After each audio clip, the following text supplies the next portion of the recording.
Hey guys, welcome back to the show. It's Monday. We've got a couple of World Cup matches left to take a look at, left to sort of make some profit if possible. We've got Martin Green, Alex from Need for Tips. Guys, thanks for being here. Hey, thanks for having us. Now, I don't know, Martin, how did you do? I got Stuart HQ just saying, how's everyone's international break been? Picks. Say I've done really poorly. How are you? Are you up in profit? I'm doing okay, but I thought that Peru would get an away win in New Zealand. They were the better team throughout, but ultimately they just couldn't get that winning goal. So I lost out on that one, but not doing too bad. Looking forward to the Premiership and Serie A returning, if I'm honest. So am I. So am I. It's all right to be honest. And do you, Alex, are you up or down in profit? I think that I'm breaking even their balanced situation. Not in profit. I think at plus 0.2, 0.3 there, but you cannot name that profit after a double leg situation here. With the European qualifiers were disappointing from a lot of points of view, but we hope that the last matches are bringing us some profit. Yeah, okay. Let us kick off. Australia versus Honduras. First leg ended 0-0. Australia are the favourites here, 1.62 on their home turf. Obviously at Honduras. Honduras were the favourites. Obviously only managed to draw. 1.62. Any value in that at all? Should we play the outrights? Martin, going to start with you. I can't really look past the under 2.5 goals in this game. You can get odds of 1.73 on that. The first game was a very tight, cagey affair, finished 0-0. And I think we're going to see another one this time around. It's the nature of the way Honduras play, very defensive side. And neither team has got a particularly exciting attack. Neither team's got a very good striker that's really going to get on the end of a lot of chances. So I think we're going to see another low-scoring affair. And I'm going to stay away from the outrights, actually, and just go for under 2.5 goals. Yeah. What did you find the odds for that one, Martin? 1.73 with Paddy Power. Very nice indeed. It's dropping, I have to say. I found 1.67. So if the unders you think is the way to go for that. Also, both teams to score no, 1.6 again, low. Alex, are we going to see a high-scoring affair? Are you with us here on the goals market? Depends on when the first goal will be scored. If it will be a fast goal, 10, 15, 20 minutes, half an hour maximum, I think that we will see another match. 1.61 for Australia to win doesn't look too bad at all. Of course, not as a single bet, maybe in an accumulator bet. But I think that Australia were the better side despite playing away in the first match. They created the more opportunities of scoring. They missed by an inch 2 free opportunities.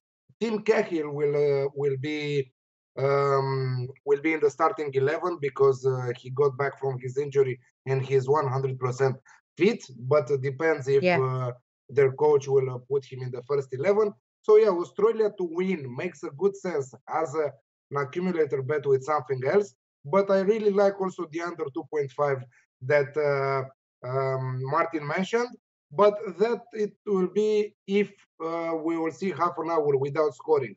We can always adapt here and play also both teams to score because Honduras will come here to defend, but I think that they have the necessary weapons to score against Australia. Australia doesn't have the best defense in the world. Let's be honest. Anyone can score against them. But I think that the under 2.5 looks really good at 1.73. Yeah, just want to shout out to people joining us for this show. Obviously, we've got the World Cup match where they've chosen to be watching us, or maybe they've got 2 screens going. Martin, they say, you look like you're filming from inside a church. Where are you this time? He's a jet setter, is our Martin, so you never know where he is.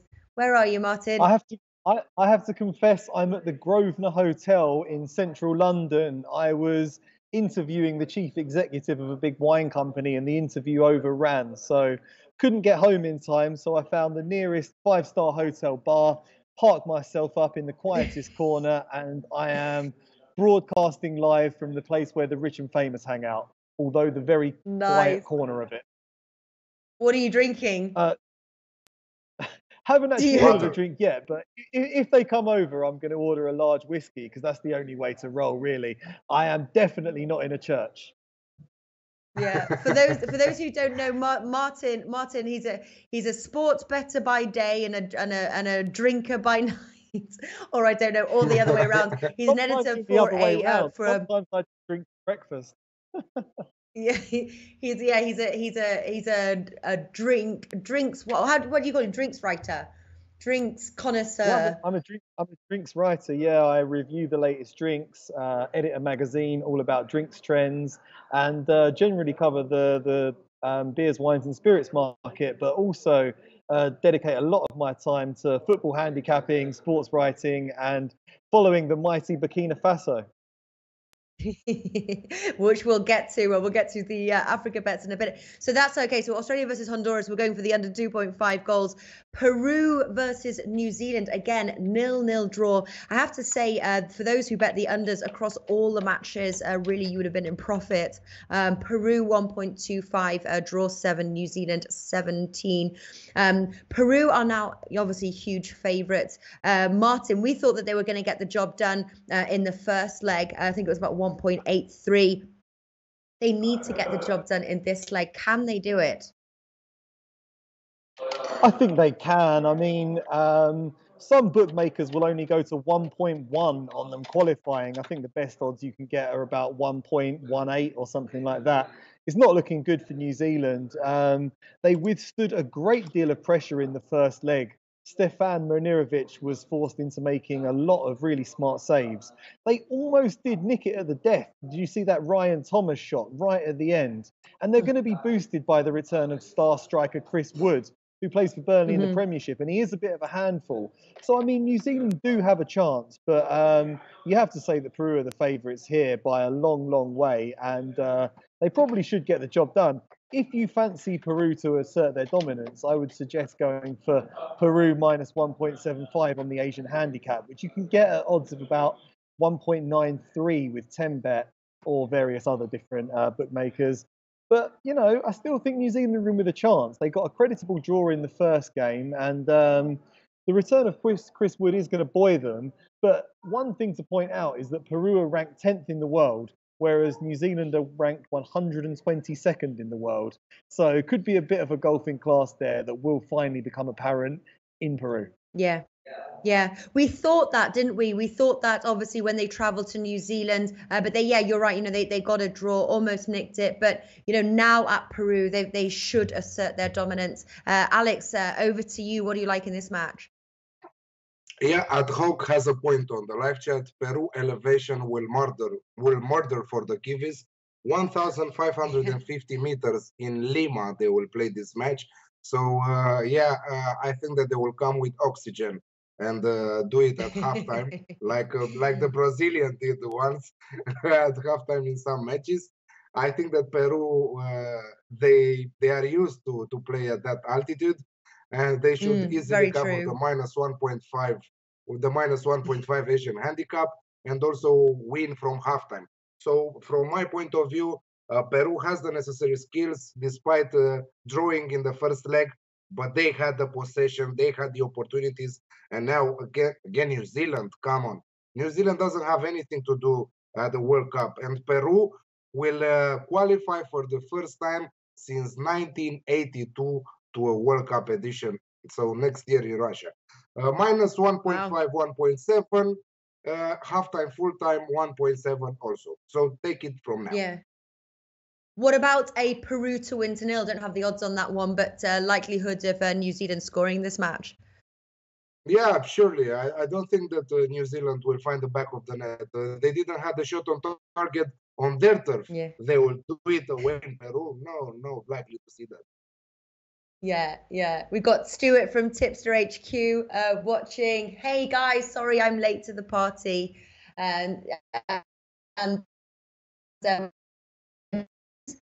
He has offered his tasting service Martin, if ever you need a taster, you've got somebody there who's willing to give you a hand, just to let you know. I've said that James is going to be my first point of call. If ever I get too much alcohol that I can't consume it all, I'm going to come straight to him. And I'll share the love out among you guys as well. Don't you worry.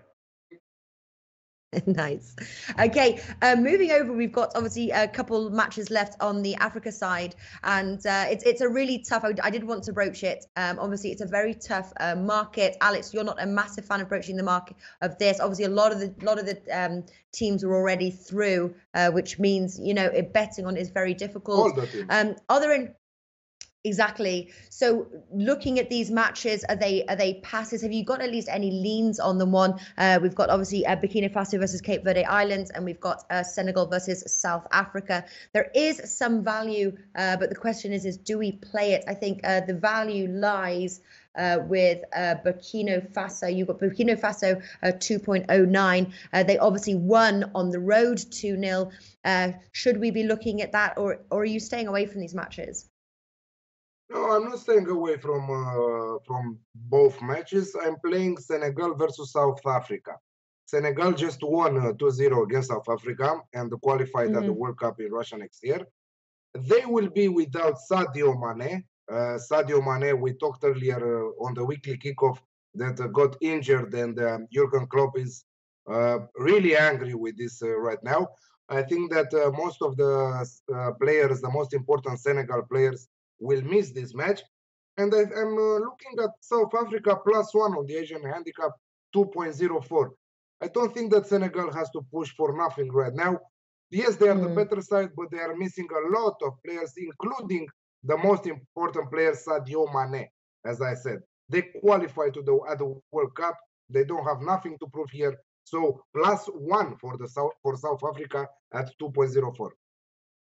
All right. What about you, Martin? Are you a fan of the African matches? Are you looking at any matches, or is it a tricky market? I would definitely say it's a tricky market. I'm going to channel my inner big man on campus and say that if you're considering betting on Cape Verde versus Burkina Faso, you should probably have second thoughts about that. You might have a bit of a problem, because these are two very, very unheralded, tiny nations, and it's very, very difficult to have an in-depth knowledge enough about these two teams to consider going either way on them. Senegal v South Africa does interest me, because Senegal have been by far the better team and have asserted their dominance over South Africa. Just looking here, actually, all of the action is going on Senegal at odds of about 1.5, 1.48. But I think Alex makes a valid point about some of the absentees that they're going to have. And I would also suggest it's a bit risky backing Senegal, because they don't really need a win. They could be quite comfortable with a draw here. So probably going to stay away from that one too, I'm afraid, and stick to the intercontinental ones. Stick to my under 2.5 goals in the Australia v Honduras one. That's the one for me out of this day of fixtures. Yeah, exactly. That's your banker, is it? That's going to be my banker this week, yeah. Nice. What about you, Alex? So what were you about to say about ad hoc?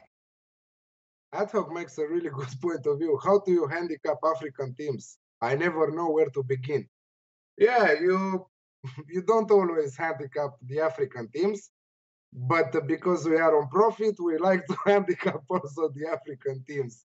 Yeah, they are weird. They have a really weird style of playing, most of all in between them, because when they are playing against other teams from Europe or from Asia, we know how to handicap them. But when they play between each other, it's a really tough test for all the best cappers in the world. Not only us. Also, the best cappers in the world will have a difficult time to handicap them. For me, top tip for the intercontinental matches, it will be Peru versus New Zealand. Peru to win halftime, full-time, 1.7. Nice. Actually, didn't we do the international? We did Africa Cup of Nations a while ago. We actually made a lot of profits. That's why I was like, but this round of fixtures have actually been a lot harder to predict. I also went for Nigeria as well, which I thought was tremendous value. Although I went for the draw no bet in the end. Obviously, they drew to Algeria 1-1. But there's certainly value, but they're harder to predict. But we've made money betting African teams before. if you remember. Yeah. The African Cup of Nations. We didn't credit yet, but the matches were on TV. We did do really, really well. We could see what they are playing, you know. So we could predict one way or another. It's really tough. It's really tough when they are playing for the World Cup qualifiers, and most of all when the situation is already decided. The African teams already qualified at the World Cup, and these last two matches don't have nothing to play for. But again, I'm saying South Africa will have their chance. So +1, they will not lose more than 1 goal difference. Yeah. All right. And I'm going for, I like the unders. I've got 1.67. Love Martin's odds there of 1.73. Lucky you, but under 2.5 goals, Australia versus Honduras. That's all for today, guys. Join us back on Wednesday, where I'll be the full house. Big Man, Flash, Alex, and myself looking at the 10 Premier League matches. And we've got an interesting match, Arsenal versus Tottenham. You must be quaking in your boots there, Martin. Can't wait. Resounding victory for Arsenal to get our season back on track. I think Stuart's going to be crying into his. What do you say about Mike Dean? Oh, Mike Dean. May he never officiate another game again. That's all I'll say about Mike Dean. I think we're going to be playing against 12 men. He will. Arsenal versus Tottenham. They just said no, I know. We're going to be playing against 12 men, I think. But you know, I mean, I'm a big Arsenal fan, as you well know. But Tottenham have by far the better team on paper. They're playing some great football, and Arsenal have been very inconsistent. But Arsenal have a 100% record at home, and you know, the head-to-heads between these two sides in recent times have been pretty even. So I think we could see a draw. Ooh, wishful thinking. I'll tell you what, well, on Thursday as well, we'll be back. We'll have Stuart from Tipster HQ as well, looking at the best bets. We'll have Martin and Stuart going head to head of what they think will be interesting to see both of those sports. But thank you guys for watching. Enjoy the rest of your Monday, and we'll see you on Wednesday. Take care. Thanks, guys. Bye-bye. Thanks very much.